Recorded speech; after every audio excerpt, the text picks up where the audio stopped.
playoff show. Sorry we had a couple of technical difficulties getting started here, but Stuff happens and we're underway. Shane, 2017 is over. We had a good run here in the NUIC. We had some really good matchups take place throughout the course of the season. It looks to be that we'll have 9 teams make the playoffs, which is a great thing for the NUIC. But really, Forreston and Lena Winslow, that conference championship basically was set back in week 2 in their matchup where Lena Winslow won that 28-14. Kind of put in a little avenge to their loss in the quarterfinals last year, the defending state champs. Right. That's, we kind of anticipated that going into the season, the top 2 teams in the conference and being Lena Winslow and Forrest. And it really was a shame that they met up in week 2. Would have loved to see that actually be that week 9 matchup when the conference was ultimately decided by a technicality. You had Dakota won, it would have been a 3-way tie. But yeah, that seems like forever ago. And now moving towards the playoffs, both teams seem to really be clicking on all cylinders here.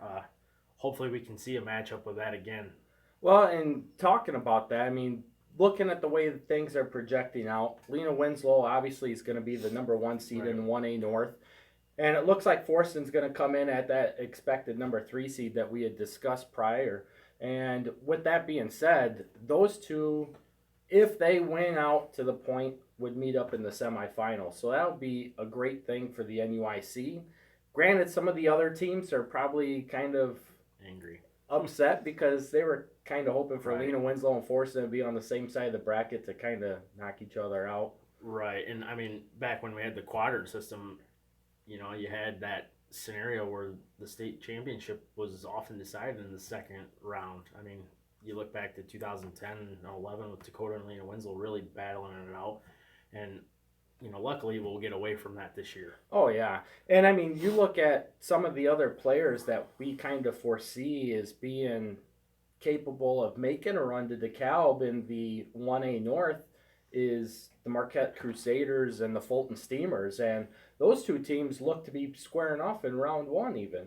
Right. So there again, we got some great matchups coming right away, and we haven't even touched what we potentially see happening in the South as well. So you don't like to see it happen, but at some point you got to play the best teams to win, so it doesn't really matter when you face them. Yeah, that's absolutely true. Now, if you start to look at some of the other brackets here, I mean, we got a couple matchups here that look to be set for the first round where you have the NUIC Upstate squaring off with the Prairie Land Black. And one of those matchups is Milledgeville and Abingdon Avon, where both teams come in with a 7-2 record. Milledgeville's 2 losses were to Stockton and Aquin previous. Obviously, Stockton did come in with that 7-2 record, but they ran the table in the NUIC Upstate for a perfect 7-0 record, winning their 6th conference title in the last 7 seasons. Right, and we didn't really know what we were going to get out of Stockton going into this year. New coach, you put in a new system into place. It takes time to get things going, but Stockton really is starting to turn things on, and not exactly what we thought. It seems how Aquin returned so much. We figured Aquin would be really the key player in the upstate side of the conference, but we're at the playoffs now. Anything can happen with those teams as well. Right, and Milledgeville's not coming into the playoffs with as good as terms as they had hoped, as they just faced off with Aquin here in week 9 and lost that matchup 38-0, and that was a matchup that we really saw that could go either way and really would have been decided within a score. Right, that kind of took everybody for a little run last night. You're at the game, you're checking your scores, and you're seeing it's like maybe this is a bad score update, but wow, hats off to Aquin though. That sounds to me like they finally played a full game. Yeah, I mean that's one of the things that we've mentioned in the past is Aquin was slow to get going in the first half, and then in the second half you'd see the Bulldogs just show up. This time around, though, they really came ready to play in the first half and jumped out to a pretty sizable lead, in which point I think that kind of snowballed on Milledgeville at the same effect, resulting in that large score differential. And that can happen. I mean, all of a sudden you're in a close game, and next thing you know, the doors are blown off and you're looking forward to the next week. Well, luckily it's the playoffs. Obviously not the way Milledgeville wanted to get going into the postseason, but nonetheless, they're sitting at 7-2, should have a home game, so we'll see where things go. Yeah, and I mean, I don't have a whole lot of information on Abingdon Avon. I know that they come Right. from the same conference as North Fulton and Knoxville. Um, but needless to say, the Prairie Land hasn't been a top conference contender for state titles in quite some time. But being Milledgeville, this is an opponent that if you do get Abingdon Avon in the first round, you're going to be hosting. But I wouldn't try to overlook them either, looking for that potential matchup with Lena Winslow coming in the first or second round. Right. And how many times haven't we seen that over the years where you can line the bracket up and easily overlook someone, and next thing you know, you're sitting at home. No better example than Stockton last year with Salt Fork. So you got to come prepared to play. Yeah, it's easy to look and see, well, we'll have Lena on the road next week, but yeah, you got to get by Abingdon Avon first. You're right, exactly. Now, if you go down to the very next matchup that we're kind of projecting out here, Stockton then faces Abingdon's conference foe in Cuba North Fulton.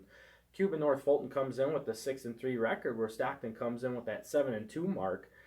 This is a matchup here where I would say Stockton is a little bit more favored in this matchup here. Yeah, I would agree with that. Stockton, look at their two losses, Ottawa Marquette and West Carroll, both playoff teams.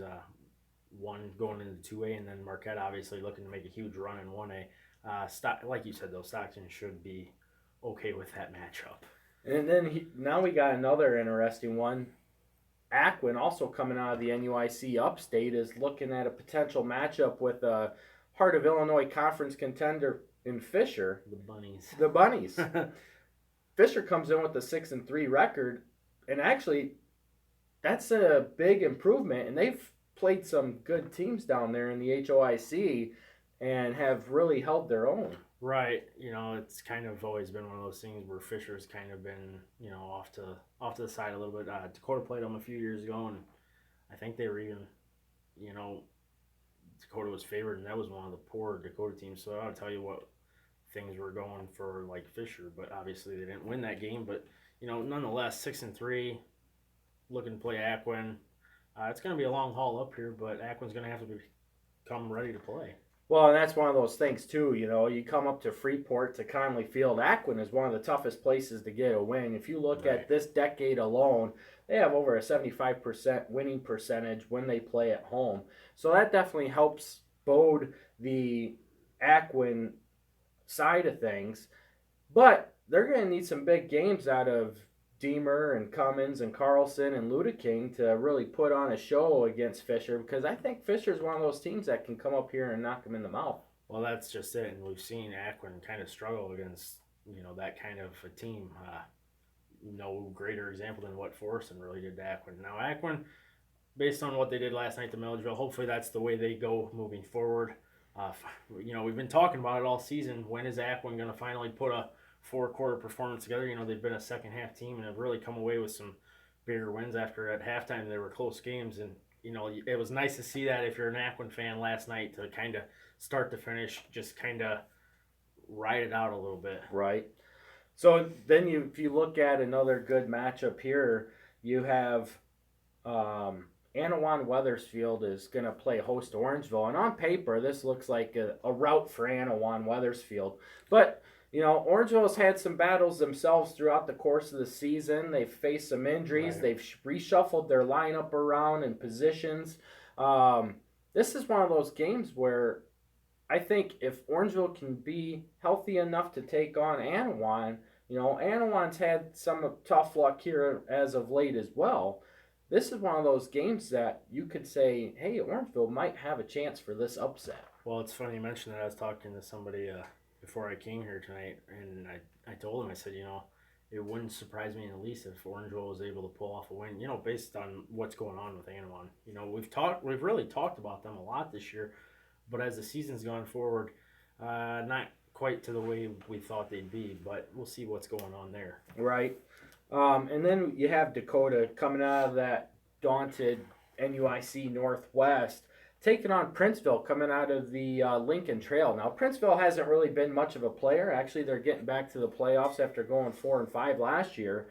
but they've kind of taken over. They did have a upset loss here in week 9, while Dakota just got dominated by the number 1 team in state in Lena Winslow. Right, and it's funny because we didn't think Dakota would go to the 7th seed. We kind of had Dakota at 8 seed and Milledgeville at 9 seed.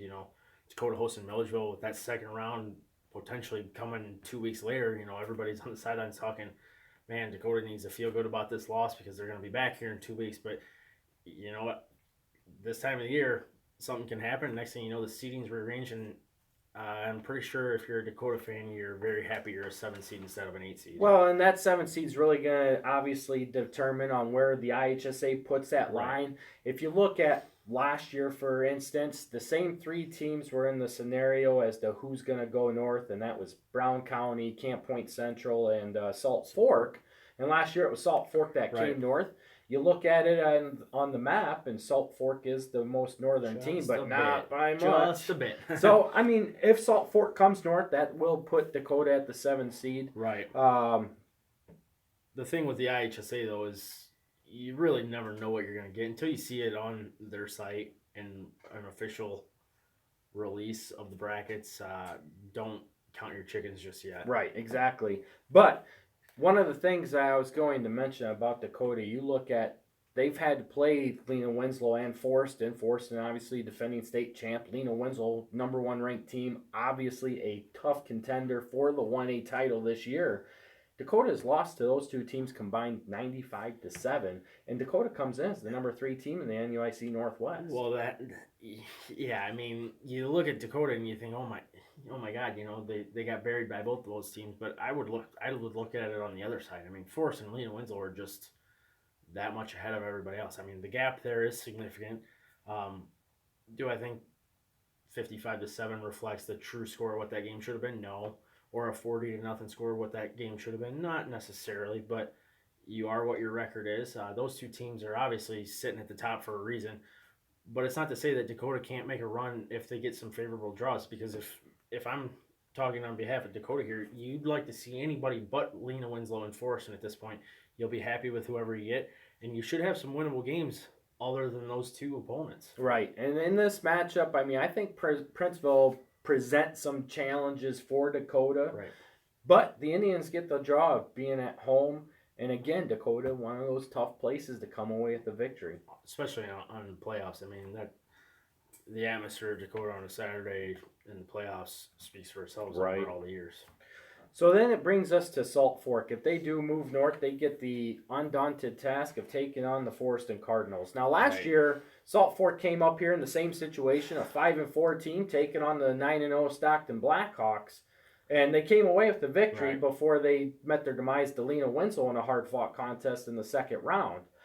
But you're coming to Forreston, and you're playing the defending state champs, and the Cardinal Express is rolling right now. Yeah, there's really not much to talk about as far as how Forreston's playing. I mean, they're playing exactly how we thought they'd be all year long. But for Salt Fork, I mean, you do have it in your mind that we've been in this situation before. We can make the trip up north and potentially come home with a victory. I just don't see that coming anywhere near fruition. Right. But because Forreston is not Stockton of last year. They're not. I mean, Salt Fork, the Storm came up here expecting to make some noise, and they did that. They did. And hats off to them. I mean, they played a heck of a game. They stunned Stockton. I mean, that was a free-for-all, 43-42. Yeah, that was a heck of a ball game. But really, if you break it down, Salt Fork controlled the ball and the momentum. Well, now you're facing up with Forreston, potentially. And Forreston is that exact same type of team. Right. More speed, more strength. It's not going to be... This is going to be more similar to how they played Lena Winslow, but even there, I think Lena Winslow is more improved from where they were last year. Right, and this, to me, is just a traditional 3 and 14 seed. I mean, sometimes you can look at the bracket and say, okay, the 15 might beat the 2 here, or the 16 can play with the 1. The 14 is not going to play with the 3. No. So if we could go down to the 1A South here, we got some interesting matchups taking place as well, and one of those that really blows my mind is a first round matchup with two teams that we really see as contenders to get to DeKalb in the 1A South, and that's Athens and Warrensburg Latham, and those two teams look to be set for a first round matchup potentially. Right. Once again, unfortunate, but it goes back to you got to beat whoever's set in front of you. Obviously, it would have been great to see this in a semifinal matchup. Obviously, Tuscola might have something to say about that now that they're going to probably fall into 1A. Not probably, they are going to fall into 1A. They will be 1A.